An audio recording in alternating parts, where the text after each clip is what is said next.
nin mai masro ne ganya mugan dafara ni miniti bisa bay karankaw fe an ga foli ni walima dombe awye aw mun be lajel la wala sa kuna funun be soro malikun ka ani jan fanraw kun ka ni atma sele ministre so mu nyashini lo lakana ko kun ko nyana walima an ga jamana kono wi atelier de validation do si singa mu mina damne san ba fla ani mugan woro fo ka tabla san ba fla ni bisa bala atme bolla femu ka o de marama fɛn minnu bɛ munumunu ani ɲɔgɔn cɛ ka se ka fu siri o danna a kɛnɛ kan sifinakaw finitigilakaw ani dɛmɛbagaw olu caman tun bɛ yen nɔ ka fara Sajo Siribe ani Abdulaye Sogodogo kan Sirifila Jabaraniso tɔgɔ la. Ni lajɛrɛ in a kun tɛ fɛn wɛrɛ ka kumalasigi kɛ min bɛ tali kɛ maramafɛnjugu walasa ka dankari a circulation na cogo min na an ka Mali jamana kɔnɔ. Atelier de validation in a kun ye min b'a to k'u da don san 5 baara min bɛ ka na musaka min bɛna bɔ k'a don a da fɛ ani fana partenaires kan ka dɛmɛ kɛ cogo jumɛn na ka ɲɛsin nin secteur in ma segi kun ye o de ye min b'a to cogo min na maramafɛnjugu u b'a la ka tiɲɛni min kɛ an ka jamana kɔnɔ dan bɛ se ka kari a la cogo min na ka fɛɛrɛ ni dabali ɲini a la. An nana nin kɛnɛ kan walasa hakilinaw bɛ se ka sabati ka fɛɛrɛw tigɛ arme légère ani maramafɛnw bɛɛ b'a dɔn k'a fɔ fɛn cɛjugu don ni o fɛn ninnu sɔrɔla tigɛw kɔnɔ ou bien mɔgɔw bolo minnu tɛ ma autorisé minnu ma yamaruya n'a ye minnu ka baara tɛ jamana dun an bɛ don min ko bi insécurité ka bon ka da sababu caman kan o tiɲɛli fanba maramafɛnw de bɛ mɔgɔw bolo donc a ka kan an k'an cɛsiri et surtout autorité judiciaire o baara bɛ se ka ɲɛ cogo min maa minnu n'a mankan ani maa minnu ni a qualité t'u la a autorisation t'u bolo n'olu minɛna ka maramafɛn cɛjugu ninnu récupérer a ka se ka di secrétariat permanent de lutte contre la prolifération des armes o ka ɲi an bɛɛ ma parce que a b'an bɛɛ permettre ka bɔ ka taa dayirimɛw ɲini ka bɔ ka taa lafiyaw ɲini hɛrɛ la ani lakana kɔnɔ ani bonya ni karama kɔnɔ ni hakilisigi ni basigi tɛ yɔrɔ o yɔrɔ sigida la a ka gɛlɛn. A baarakɛlaw ani a dɔnbabaw kɛrɛnkɛrɛnnenya la juges fo ka taa se société civile maaw ma olu bɛɛ sen donna baara in na fo ka taa se donsow ani an ka dadalamaw min b'a to cogo min na bɛɛ bɛ se ka a se kɛ kɛlɛ in na cogo min na sabula maramafɛnjugu a kɔlɔlɔ b'a la ka bonya kojugu an ka Mali jamana kɔnɔ n'i y'a ta ka jateminɛ nin san laban in na an ka jamana yɛrɛ a basigilen tɛ ka sabu kɛ banbagatigiw ka wulikajɔ hukumu kɔnɔna na ko ni fɛɛrɛ sera ka ɲini maramafɛnjugu ninnu na min b'a to cogo min na a bɛ se ka réglementer ko o bɛ sɔn ka fisa kosɛbɛ o fana kun ye sigi in dakun dɔ ye. An bɛ yan bi parce que commission nationale au cas secrétariat permanent min bɛ marifa kɛlɛ kɛ Mali la depuis 2000 fo bi a y'an wele ka na an ka plan d'action 2026 ka taa fo 2030 san 4 plan d'action an k'o kɛ an ka baara bolodaw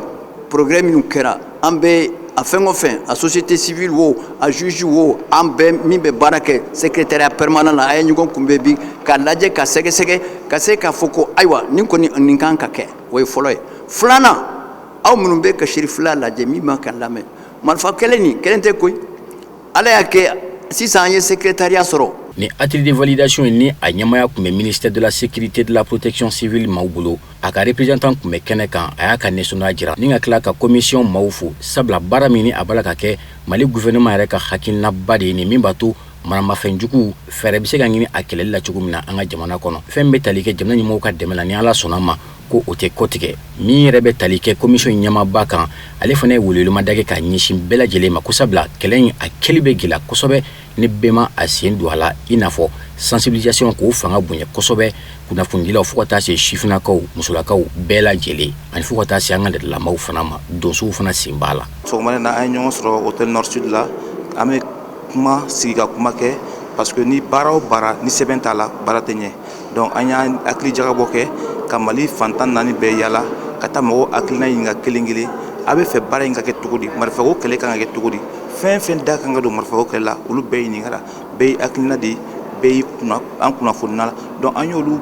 sɛbɛnw o hakilinaw de bɛɛ de ta ɲɔgɔn kan k'u fara ɲɔgɔn kan ka na n'a ye bi an bɛna an sigi ani partenaires ani minnu bɛ baara kɛ ɲɔgɔn fɛ ka kuma n'a sɔrɔ u ye kuma minnu fɔ u ye hakilina minnu fɔ n'a sɔrɔ o hakilina kelenw bɛ document ninnu kɔnɔ n'o hakilina kelen bɛ sɛbɛn ninnu kɔnɔ donc o sɛbɛn naani don an b'a fɔ sɛbɛn fɔlɔ min ma ko plan d'action. O plan d'action ye mun ye o ye sɛbɛn ye k'a fɔ an ka baara kan ka kɛ cogo min na baara fɛn fɛn kan ka kɛ pour que ka se sɔrɔ marifako la Mali kɔnɔ pour que maliyɛnw ka se ka sabati maliyɛnw ka so ka sabati maliyɛnw ka se k'u ka baara kɛ. Sɛbɛn filanan ye mun ye marifala dilannaw b'an ka jamana in kɔnɔ o ye lawale ko ye o ye lawale baara ye k'u ka baara kɛcogo jateminɛ u kan ka baara kɛ sariya kɔnɔ cogo min na k'o sɛbɛn o papier kɔnɔ k'a yir'u la aw bɛ marifa dilan kɛ mais sariya de bɛ jamana in kɔnɔ. Nin kɛnɛ ye kɛnɛ barikaman de kɛnɛ belebele don jamana ye ka d'a kan gafe kumaba dɔw kan ka bɛnkan kan kulu kan n'u o gafew b'a ta ka se ka kɛlɛ u b'a fɔ ma maramafɛn fitininw ani engins explosifs k'olu kɛlɛ ka bɔ Mali yɛrɛ kɔnɔ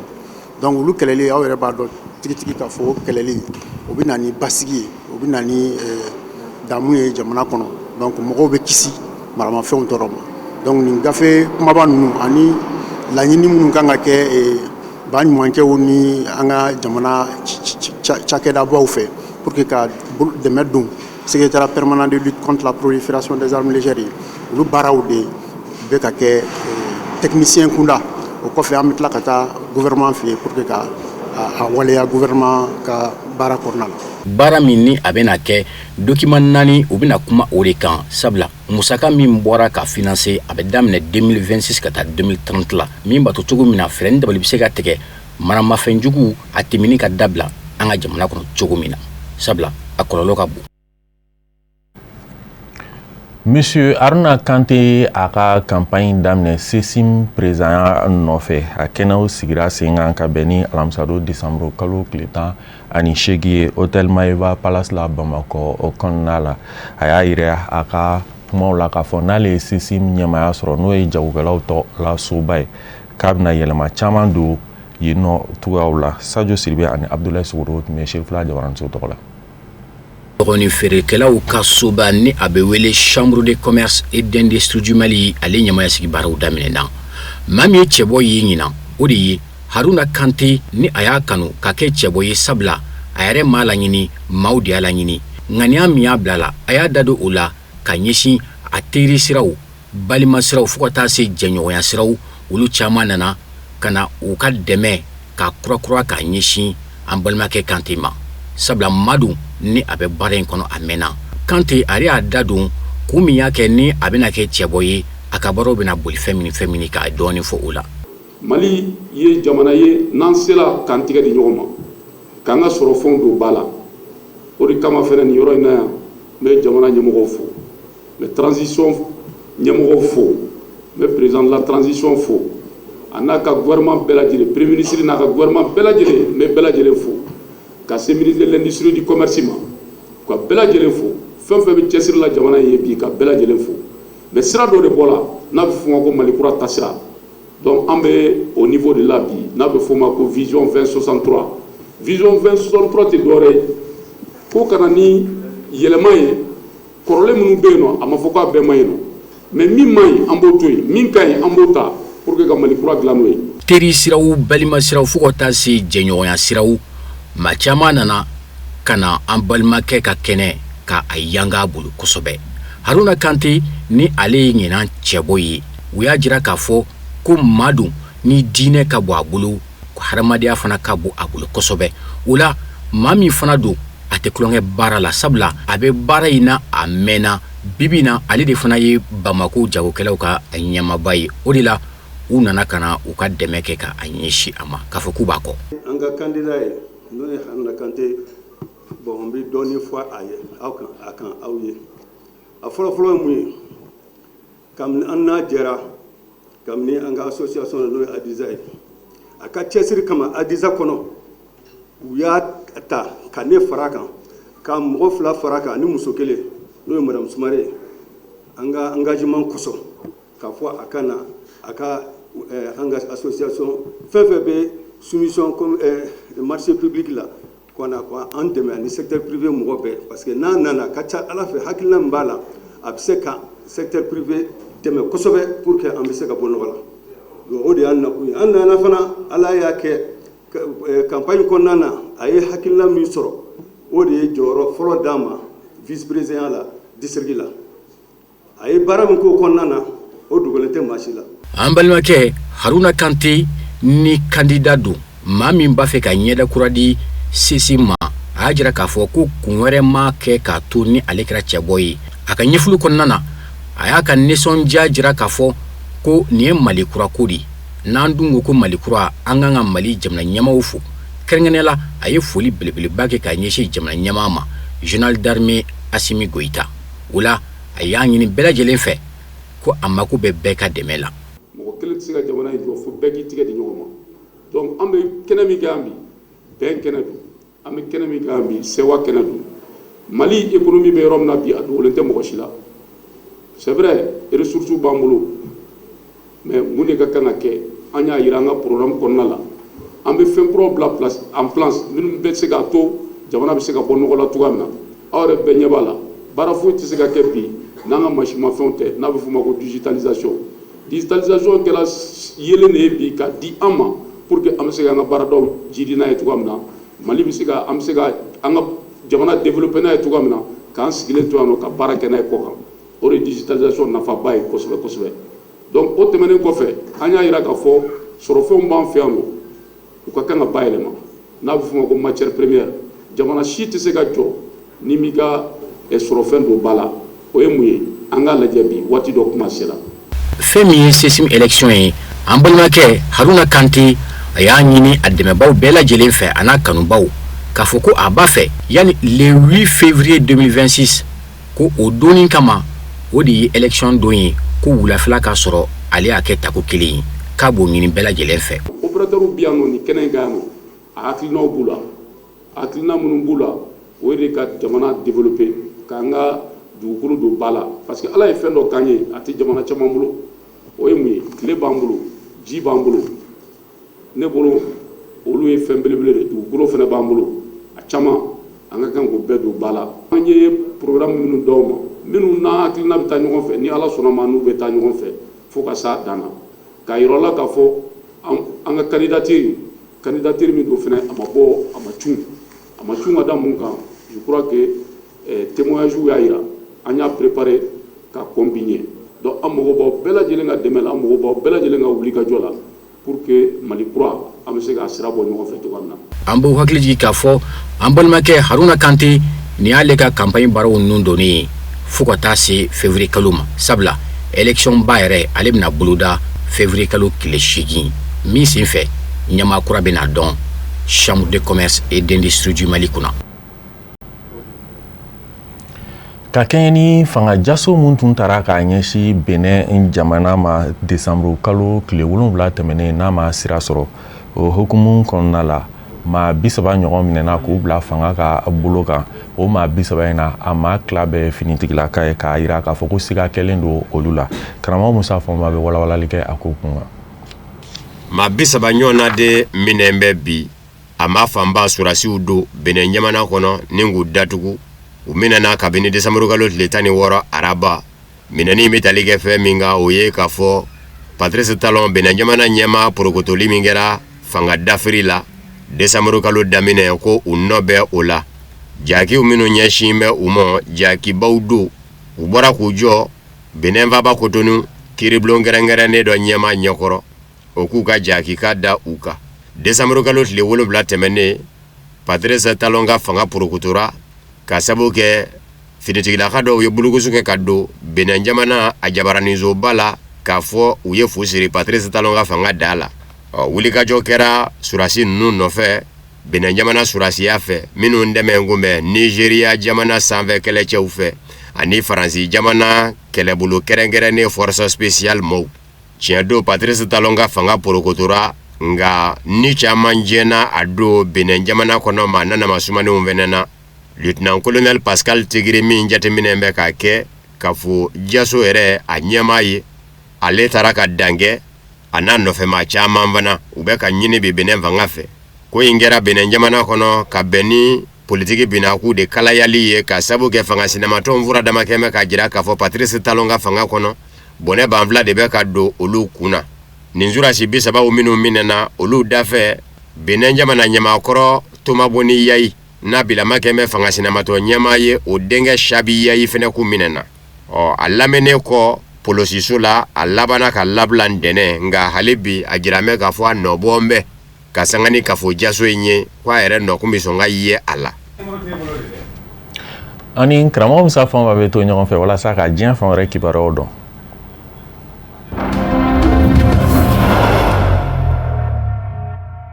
Nigeria jamana ɲɛmaw wulila ka se Burkina jamana ɲɛmaw ma ka yafa deli u fɛ u ka pankuru yeli la Burkina kunana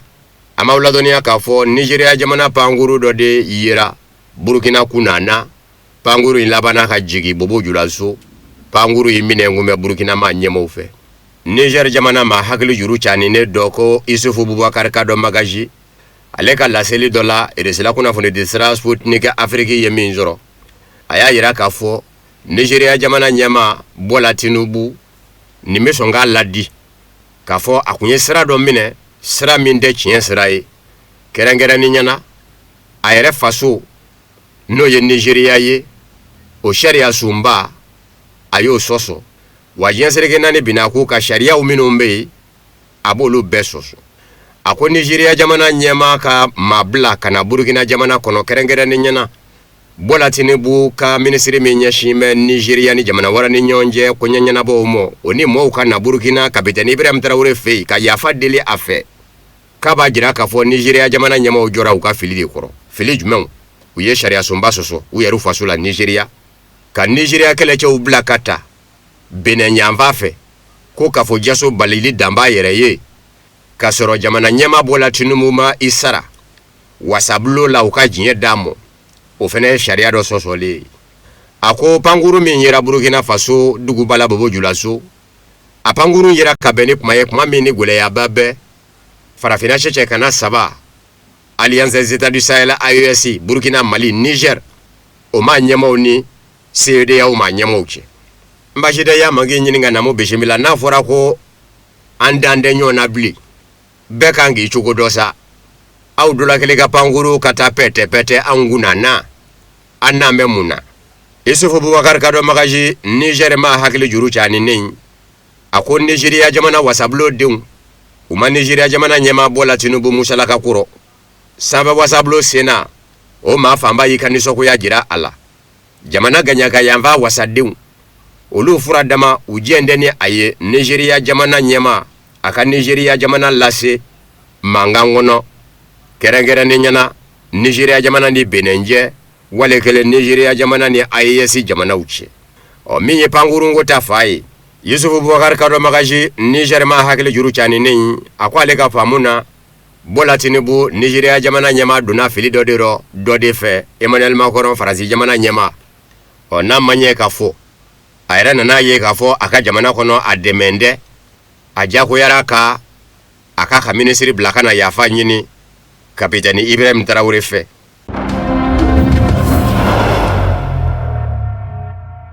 Congo Kinshasa jamana kɔnɔ kɔrɔyanfa fɛ mamurudilɛnjɛkulu M23 min bɛ ka yen basigi tiɲɛ ni kɔrɔyanfa duguba caman bɛ a bolo a kun ye kunda Burundi yanfa kan duguba min bɛ yani Burundi cɛ Uvira a kun y'o fɛnɛ minɛ mamurudilɛnjɛkulu M23 n'an b'a jira k'a fɔ a bɛ duguba in bila ko nka bila kun tɛ dɔwɛrɛ ye danaya ka se ka bonya mamurudilɛnjɛkulu M23 ni sigikafɔ bolodabaw cɛ kɛrɛnkɛrɛnniyana Qatar duguba Doha sigikafɔ ma ɲɛmaw ko nka u bɛ Uvira duguba in bila ɲɔbugu ta kan bɛɛ la dɛ maa nana masumandenw minnu bɛ Uvira olu ka se ka lakana lakanajɛkulu dɔ ka bɔ min tɛ Congo ta ye min tɛ u mamurudilɛnjɛkulu M23 ta ye min tɛ Burundi jamana ta ye ka maa nana masumanden ninnu lakana ka mugu mankan dali bɛnkan min dara Qatar dugubala Doha ani Ameriki faaba la Washington k'o jate minɛ mamurudilɛnjɛkulu M23 min dɛmɛ bɛ Rwanda jamana ɲɛmaaw fɛ ni olu bɛ k'o nkalontigiya a y'a jira k'a fɔ u seginn'u kɔ de k'a sabu kɛ u b'a fɛ sigikafɔ min daminɛna a ka se ka nɔbɔ mamurudilɛnjɛkulu M23 ko a labɛn bɛ Burundi jamana kɛlɛcɛw minnu ɲɛnama minɛna u fɛ kɛlɛ bilennen nɔ n'a bɛ taa maa 100 ni kɔ la ka bɛɛ lasegi Burundi jamana mɔ mamurudilɛnjɛkulu M23 ko a b'a fɛ fana ka mugu mankan da nka a ka danganiya sɔrɔ k'a fɔ Burundi jamana kɛlɛcɛ foyi tɛna wuli k'i ɲɛsin u ma k'u kɛlɛ Congo Kinshasa kɛlɛcɛw da fɛ ko bebina ul sababula Burundi jamana ma nana ma sumane keme duru sera ka Burundi jamana la soro wa wanyini Burundi jamana fene fe Kongo Kinshasa ma minu vene be ubolo yi ni manga kera sababu yi uka do Burundi uka sigika na usigi yorola.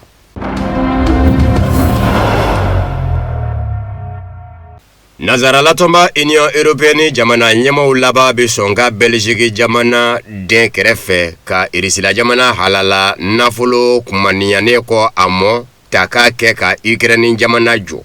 Niye korofo yemi mena kabo kunafoni disera la mimi wile ko politiku akwa yemi nzoro kabo Nazara latomba Union Européenne ma nyama uyoro. Kunafoni disera ko Nazara latomba Union Européenne bulu fara Commission Européenne akele kofe ka irisila jamana halala nafolo kumaniamo atali ka labara Ukraine no ateka seka kafe ka sabuke Nazara latomba Union Européenne jamana dola kelengeme ki bana minde jamana ninyi Belgique jamana Belgique jamana do irisila jamana halala nafolo famba be de ka warsula Nazara latomba Union Européenne la sigideu araba desamoro kalot leta ani wolondula uye nyonye Belgique fa bala Bruxelles ka laje ka hagli jagabo ke mimese ka tu yani alamusain desamoro kalot leta ni zegi Nazara latomba Union Européenne ma nyama uka laje damine ni che ukase ka fenda jira ulula irisila jamana halala nafolo akungangola na tenya Belgique jamana deni ko krefe ku lababi do odafe na tenya bulokorota ko wale kele kata gundo sonina minu njena naye ani minu maje naye fami mana chaya akake ochuguro na tinya uko anaketi mvana Nazara latomba Union Européenne manyema do ya ajira kafo na tenya Belgique jamana deni ko krefe unoke nga kadonga fo Belgique jamana joyora kabo Nazara latomba Union Européenne kono letoninga uka ministri nyema ni oye evika sileni ale ayira politiko kuna foni disirala kafona tenya Belgique jamana deni ko kerefe obisika ke ngala sigide mela sigide na okema ka jira kafo o minyo ye jatemine ka kede ka sabuke Nazara latomba Union Européenne kono hakilina ubituka fonyongo natara ke ni njogo inoka Belgique jamana den kerefe ninga koke oye gole ya wore damine ne ye Nazara latomba Union Européenne ma nyemo ni nyonje desamoro kalot letani la Nazara latomba Union Européenne nyama yaso no e Conseil de l'Union yi oya yera kafo irisila jamana halala nafolo mimbe uka warisula akumaniara irisila jamana mo mindurasa Nazara latomba Union Européenne bulu fara Commission Européenne na nyama yabe musula kabulu mimbe wulika jola kusobe kufo nafolo inga labara nyejugu nyenyuma Ukraine jamana yi obafe desamoro kalot letani zegi na letani ngonondo laje Belgique dugubala Bruxelles akafoko irisila jamana halala nafolo bise ka labara Ukraine jamana kono Nazara latomba Union Européenne fe ero wari miliari keme flani miliari tandu nga keme flani miliari tala miliari keme ni bishegi ni duru bebe Belgique wari sulani oye ero cleri irisila jamana nyama Vladimir Putin ale ko Nazara latomba Union Européenne ma nyama kuma mimbu dani nye shunyani kadu walife ekafo kebo tako labara ko shunyani du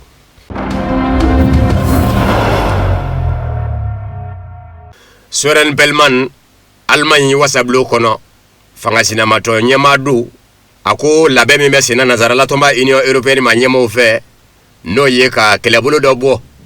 ukata Ukraine jamana kono ko bitake adama basiki karamo ye manga bane ko irisilani Ukraine nje kwe hakilinate no manya keko jeselegena ni tomba Nations Unies ka baskili jakulu dombe no ye casque bleu yi Bellman fanga sinamato mino me wasablo kono onyema ako utan kelebulu no nana Ukraine jamana kono ko basigili ko damba yereye ko manga bisegi Ukraine ni irisilache ako chendo Ukraine jamana mago be dangani yaula mimi se kakalla kana jo aye ni manga kera banvenyi nga kadonga fo jamana mino njoro mabunya manga bani na Ukraine jamana ni irisilache uluka fo kubi kelebulu bo kana basigili la Ukraine jamana kono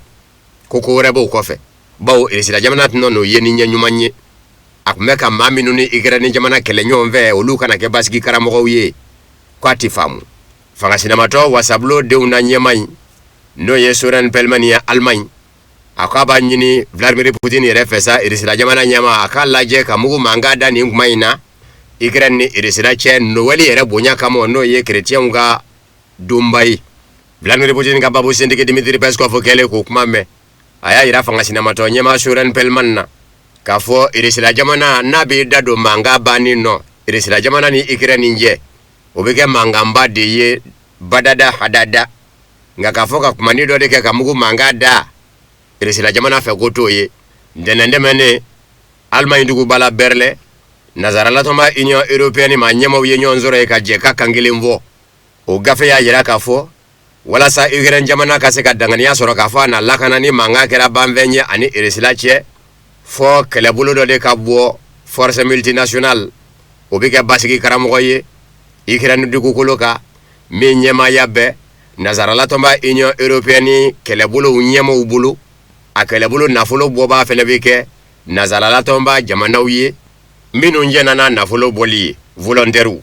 u ka dantigɛli y'a yira k'a fɔ kɛlɛbolo in ka baara dɔ na kɛ Ukraine jamana kɛlɛcɛw labɛnni ye ni nka Ukraine jamana sanfɛla fɛnɛ lakana a ko a jida yanfa a ko a ji kana k'o lakana ko kɛlɛcɛ ninnu na baara fɛnɛ kɛ Ukraine jamana dugukolo ka kuma bɛɛ lajɛlen la. Russie jamana bɛ sin k'o ye i n'a fɔ nazarala jamanaw jɔlen a kɛlɛli kan.